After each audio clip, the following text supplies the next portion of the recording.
Hello friends, hi. ಬನ್ನಿ ಹಾಗಿದ್ರೆ ಇವತ್ತು ಒಂದು ಬ್ರೇಕ್ಫಾಸ್ಟ್ ರೆಸಿಪಿನ ತೋರಿಸ್ತಾ ಇದ್ದೀನಿ. ಇದು ಮಕ್ಕಳಿಗೆ ಲಂಚ್ ಬಾಕ್ಸ್ಗೆ ತುಂಬ ಹೆಲ್ತಿಯಾದ ಬ್ರೇಕ್ಫಾಸ್ಟ್ ರೆಸಿಪಿ. ಅಷ್ಟೇ ಅಲ್ಲದೆ ತುಂಬ ಈಸಿಯಾಗಿ ಬೇಗನೂ ಕೂಡ ಮಾಡ್ಕೋಬೋದು.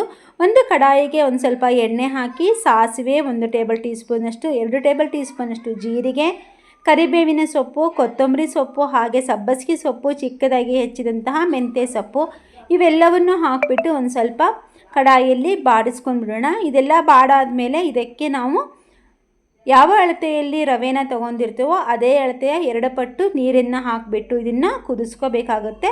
ಆನಂತರ ರುಚಿಗೆ ತಕ್ಕಷ್ಟು ಒಂದು ಸ್ವಲ್ಪ ಉಪ್ಪು ಹಾಕಿ, ಬೇಕಾದಲ್ಲಿ ಒಂದು ಸ್ವಲ್ಪ ನೀವು ತುಪ್ಪನೂ ಕೂಡ ಹಾಕ್ಕೋಬೋದು.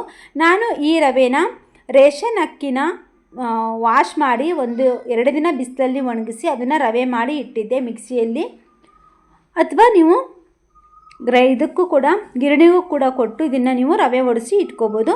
ಈ ರೀತಿ ನೀಟಾಗಿ ಮಿಕ್ಸ್ ಮಾಡ್ಕೊಂಡ್ಬಿಡಿ, ಗಂಟಾಗಲಾರ್ದಂಗೆ. ಇದೆಲ್ಲ ಮಿಕ್ಸ್ ಆದಮೇಲೆ ಇದು ಉಪ್ಪಿಟ್ಟಿನ ಥರ ನಮಗೆ ರೆಡಿಯಾಗಿ ಬರಬೇಕು. ಎಲ್ಲ ನೀರು ಬತ್ತಿ ಇದು ಉಪ್ಪಿಟ್ಟಿನ ಥರ ರೆಡಿಯಾಗಿ ಬಂದುಬಿಡುತ್ತೆ. ಅದನ್ನು ಏನು ಮಾಡಬೇಕಪ್ಪ ಅಂದರೆ ಒಂದು ಸ್ವಲ್ಪ 10 ನಿಮಿಷ ಅಥವಾ ಒಂದು 5 ನಿಮಿಷದಷ್ಟು ಒಟ್ಟು ಕೈಗೆ ಬಿಸಿ ತಾಕೋಷ್ಟು ನಮಗೆ ಇದ್ದರೆ ಸಾಕಾಗುತ್ತೆ.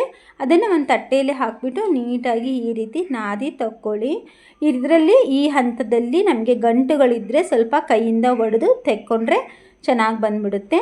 ನೋಡಿ, ಉಳಿದಂತಹ ಅನ್ನದಿಂದಲೂ ಕೂಡ ನಾವು ಈ ಕಡುಬನ್ನ ಪ್ರಿಪೇರ್ ಮಾಡ್ಕೋಬೋದು. ಉಳಿದಿರೋ ಅನ್ನನ ನಾವು ಒಂದೇ ಒಂದು ರೌಂಡು ಮಿಕ್ಸಿ ಜಾರಿಗೆ ಹಾಕಿ, ಇಲ್ಲಾದರೆ ಅನ್ನ ಹಣ್ಣಿನ ಥರ ಬೇಯೋವರೆಗೂ ಗ್ಯಾಸ್ ಮೇಲೆ ಕುದಿಸ್ಕೋಬೇಕಾಗುತ್ತೆ. ಆ ಹಂತದಲ್ಲಿ ನಮಗೆ ತುಂಬಾ ಗ್ಯಾಸ್ ವೇಸ್ಟ್ ಆಗೋ ಸಾಧ್ಯತೆಗಳಿರುತ್ತೆ. ಆ ಕಾರಣಕ್ಕೆ ಮಿಕ್ಸಿ ಜಾರಿಗೆ ಒಂದು ಸ್ವಲ್ಪ ಒಂದೇ ಒಂದು ರೌಂಡ್ ಹಾಕೊಂಡ್ರೆ ಸ್ವಲ್ಪ ತರಿಯಾಗಿ ರುಬ್ಬಿ ತಗೊಂಡ್ರೆ ಅನ್ನ ನಮಗೆ ಬಂದುಬಿಡುತ್ತೆ. ಅದನ್ನು ಹಾಕಿಬಿಟ್ಟು ಕೂಡ ನಾವು ಕುದಿಯುವಂಥ ನೀರಿಗೆ ಕುದಿಯೋ ಸಮಯದಲ್ಲಿ ಈ ರೀತಿ ರವೆನ ಹಾಕಿಬಿಟ್ಟು ಈ ರೀತಿ ನಾದಿ ನಾವು ರೆಡಿ ಮಾಡ್ಕೋಬೇಕು. ಇದು ನೋಡಿ, ಮಕ್ಕಳಿಗೆ ತುಂಬ ಹೆಲ್ತಿಯಾಗಿದೆ. ಎಲ್ಲ ಸೊಪ್ಪುಗಳನ್ನು ಹಾಕಿ ಮಾಡೋದ್ರಿಂದ ಈ ರೀತಿ ಅಕ್ಕಿ ರವೆಯಲ್ಲಿ ನಾವು ಈಸಿಯಾಗಿ ರೇಷನ್ ಅಕ್ಕಿಯಲ್ಲಿ ನಾವು ಬ್ರೇಕ್ಫಾಸ್ಟ್ ರೆಸಿಪಿನ ಮಾಡಿಕೊಂಡು ಊಟ ಮಾಡ್ಬೋದು.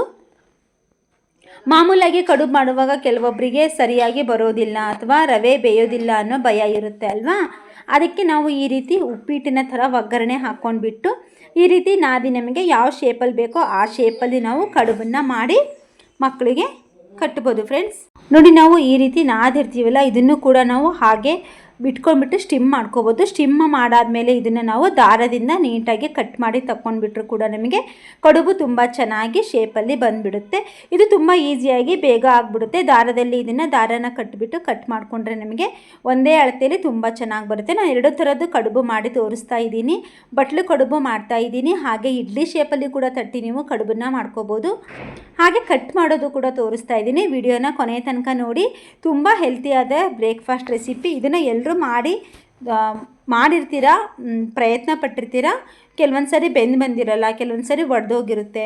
ಆ ಕಾರಣಕ್ಕೆ ಇದನ್ನು ನಾನು ನಿಮಗೆ ರೆಸಿಪಿನ ತೋರಿಸ್ಬೇಕು ಅಂತ ತೋರಿಸ್ತಾ ಇದ್ದೀನಿ. ನೋಡಿ, ನಾನು ಸ್ಟಿಮ್ಮರ್ನ ಒಲೆ ಮೇಲೆ ಒಂದು ಸ್ವಲ್ಪ ನೀರು ಕುದಿಯುವ ಹಂತದಲ್ಲಿ ಇದನ್ನೆಲ್ಲ ಅದಕ್ಕೆ ಹಾಕ್ತಾಯಿದ್ದೀನಿ. ಕಡುಬನ್ನು ಎಷ್ಟು ಕಡುಬಿರುತ್ತೋ ಅಷ್ಟನ್ನು ಹಾಕಿ ನಾವು 2 ಸಾರಿ ಬೇಯಿಸ್ಕೊಂಡ್ರೆ ನಮಗೆ ಬೇಗ ರೆಡಿಯಾಗಿ ಬಂದುಬಿಡುತ್ತೆ. ಇಡ್ಲಿಗಾದರೆ ನಾವು ಹಿಂದಿನ ದಿನ ನೆನೆಸಿಟ್ಟು ರುಬ್ಬಿ ಎಲ್ಲ ತುಂಬಾ ಕೆಲಸ ಆಗುತ್ತೆ. ಈ ರೀತಿ ಮಾಡಿ ಕಟ್ಟೋದ್ರಿಂದ ನಮ್ಮ ಮಕ್ಕಳಿಗೆ ಇಡ್ಲಿ ತಿಂದ ಅನುಭವನೂ ಕೂಡ ಆಗುತ್ತೆ. ಇಡ್ಲಿ ಥರನೇ ತುಂಬ ಚೆನ್ನಾಗಿ ಬಂದಿದೆ, ತುಂಬ ಚೆನ್ನಾಗಿ ಬಂದಿದೆ ಕಡುಬು. ನೋಡಿ ಎಷ್ಟು ಸ್ಮೂತಾಗಿದೆ ಅಂತ ಹೇಳಿ. ನೋಡಿ, ದಾರದಿಂದ ಕಟ್ ಮಾಡಿದಂತಹ ಕಡುಬು ಇದು. ದಾರದಲ್ಲಿ ಕಟ್ ಮಾಡೋದು ಈ ವಿಡಿಯೋದಲ್ಲಿ ಬರುತ್ತೆ, ತೋರಿಸ್ತೀನಿ ನೋಡಿ. ಇವಾಗ ಕಾಯಿ ಚಟ್ನಿ ಜೊತೆಗೆ ಇದನ್ನು ನಾವು ಸ್ವಲ್ಪ ಮೊಸರಲ್ಲಿ ಅದ್ಬಿಟ್ಟು ತಿನ್ನೋದ್ರಿಂದ ತುಂಬ ರುಚಿಯಾಗಿರುತ್ತೆ. ನೋಡಿ, ದಾರದಲ್ಲಿ ಕಟ್ ಮಾಡ್ತಾ ಇರೋ ಕ್ಲಿಪ್ ಇಲ್ಲಿ ಬಂತು. ಇವಾಗ ಈ ರೀತಿ ದಾರನ ಕಟ್ಬಿಟ್ಟು ನಾವು ಈ ರೀತಿ ಕಟ್ ಮಾಡಿಕೊಂಡ್ರೆ ನಮಗೆ ಕಡುಬು ಒಂದೇ ಶೇಪಲ್ಲಿ ತುಂಬ ಚೆನ್ನಾಗಿ ಬರುತ್ತೆ. ಟೈಮು ಕೂಡ ನಮಗೆ ತುಂಬಾ ಸೇವ್ ಆಗುತ್ತೆ. ಈ ಕಡುಬಿಗೆ ಒಂದು ಒಳ್ಳೆ ಕಾಯಿ ಚಟ್ನಿ ರೆಡಿ ಮಾಡಿಕೊಂಡ್ರೆ ತುಂಬ ಚೆನ್ನಾಗಿರುತ್ತೆ. ಅಥವಾ ನೀವು ಬ್ರಾಹ್ಮಿ ಎಲೆನ ಹಾಕಿಬಿಟ್ಟು ಕಾಡು ಬಸಳೆ ಸೊಪ್ಪನ್ನು ಹಾಕಿಬಿಟ್ಟು ಕೂಡ ನೀವು ಪ್ರಿಪೇರ್ ಮಾಡ್ಕೋಬೋದು. ಇಲ್ಲಾಂದರೆ ಬೇಳೆ ಸಾಂಬಾರು ಜೊತೆಗೂ ಕೂಡ ಕಡುಬು ತುಂಬ ಚೆನ್ನಾಗಿ ಕಾಂಬಿನೇಷನ್ ಆಗುತ್ತೆ. ನೋಡಿ, ಬಿಸಿ ಬಿಸಿ ಕಡುಬು ಚಟ್ನಿ ಜೊತೆ ನಮ್ಮ ಬ್ರೇಕ್ಫಾಸ್ಟ್ ರೆಸಿಪಿ ಇವತ್ತಿಂದು ರೆಡಿ ಆಯಿತು. ಹೀಗೆ ನೀವು ನಾನು ಒಂದೆಲಗದ ಚಟ್ನಿನ ಮಾಡಿ ತೋರಿಸಿದ್ದೀನಿ. ಆ ವಿಡಿಯೋ ನಿಮಗೆ ನನ್ನ ಯೂಟ್ಯೂಬ್ ಚಾನಲ್ಲೇ ಅವೈಲೇಬಲ್ ಇದೆ, ಅಲ್ಲಿ ಬೇಕಿದ್ರೆ ನೀವು ಹೋಗಿ ನೋಡ್ಕೋಬೋದು. ನೋಡಿ, ಒಂದೆಲಗದ ಚಟ್ನಿ ಮೊಸರಿನ ಜೊತೆ ಕಡುಬು ಸವಿಯಲು ಸಿದ್ಧ.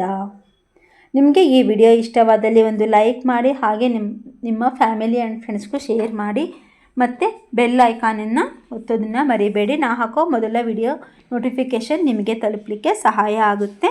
ಹಾಗಾದರೆ ವಿಡಿಯೋ ಇಷ್ಟವಾದಲ್ಲಿ ನೀವು ಅನ್ನ ಹಾಕಿಬಿಟ್ಟು ಕಡುಬನ್ನ ಪ್ರಿಪೇರ್ ಮಾಡ್ತಿರೋ, ಇದೇ ರೀತಿ ರವೆಯಲ್ಲಿ ಪ್ರಿಪೇರ್ ಮಾಡ್ತಿರೋ ಅನ್ನೋದನ್ನು ಕಾಮೆಂಟ್ ಮೂಲಕ ತಿಳಿಸಿ.